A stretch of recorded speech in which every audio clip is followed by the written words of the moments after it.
नमस्कार दोस्तों, मेरे चैनल पर एक बार फिर से आप लोगों का बहुत बहुत स्वागत है। दोस्तों, आज मैं आप लोगों के लिए लेकर आई हूँ डॉक्टर सर्वपल्ली राधाकृष्णन का जीवन परिचय, biography of doctor Sarvepalli Radhakrishnan.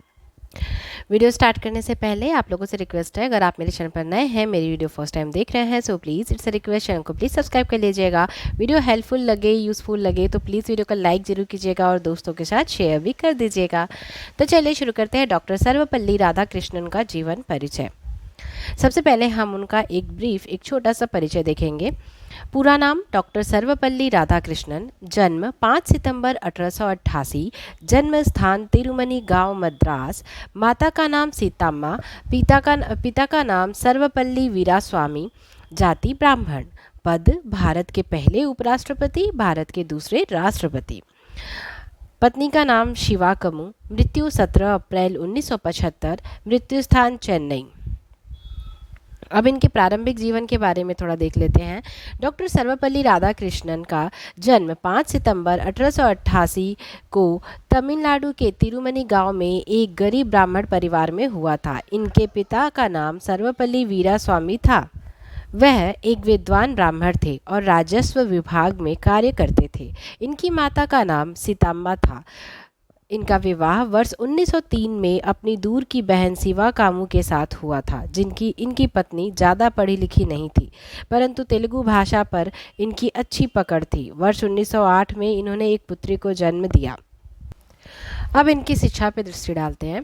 Doctor Sarvepalli Radhakrishnan बचपन से मेधावी छात्र थे। इनकी प्रारंभिक शिक्षा क्रिश्चियन मिशनरी संस्था लुथरन मिशन स्कूल तिरुपति में हुई। इसके पश्चात आगे की पढ़ाई के लिए वे वेल्लूर चले गए थे, जहां उन्होंने वर्ष 1902 में मैट्रिक स्तर की परीक्षा उत्तीर्ण की। इसके पश्चात 1904 में इन्होंने कला संकाय परीक्षा प्रथम श्रेणी में उत्तीर्ण की, जिसमें उन्हें मनोविज्ञान, इतिहास और गणित विषय में विशेष योग्यता प्राप्त हुई थी।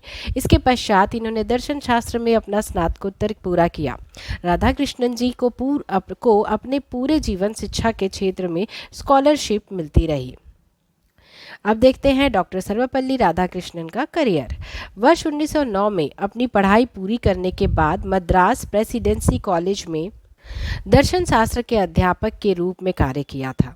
इसके पश्चात वे प्राध्यापक बने तथा 1923 में डॉक्टर राधाकृष्णन की किताब भारतीय दर्शन शास्त्र प्रसाद प्रकाशित हुई। इस पुस्तक को सर्वश्रेष्ठ दर्शन शास्त्र साहित्य की ख्याति मिली।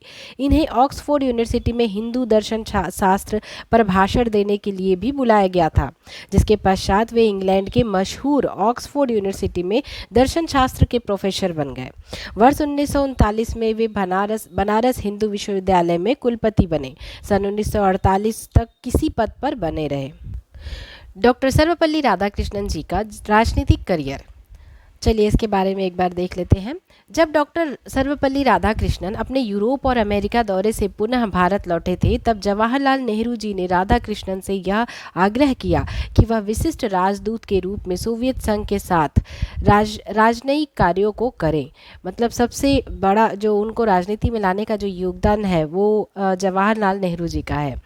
करें 1947 से 1949 तक उन्होंने संविधान निर्मात्री सभा के सदस्य के रूप में कार्य किया। इसके पश्चात 1952 से 1962 तक वे देश के उपराष्ट्रपति रहे तथा मई 1962 को वे भारत के राष्ट्रपति निर्वाचित हुए।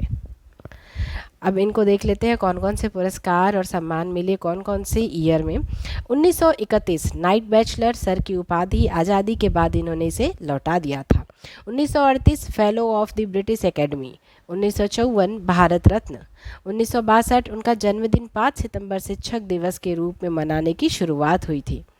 1968 साहित्य अकादमी फेलोशिप, डॉक्टर राधाकृष्णन इसे पाने वाले पहले व्यक्ति थे।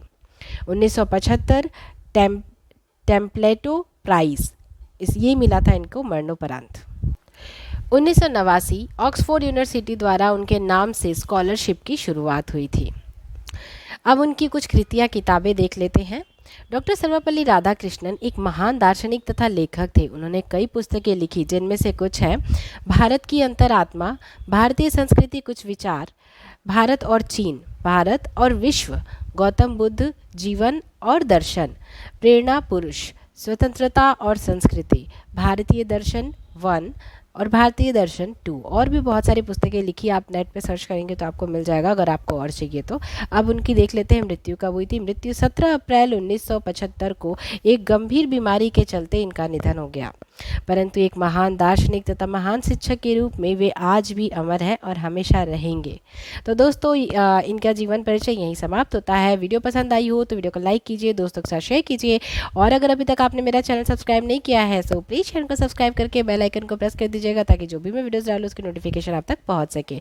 मैं मिलूंगी आप लोगों से अपनी अगली वीडियो में, तब तक के लिए bye bye and take care and thank you so much for watching.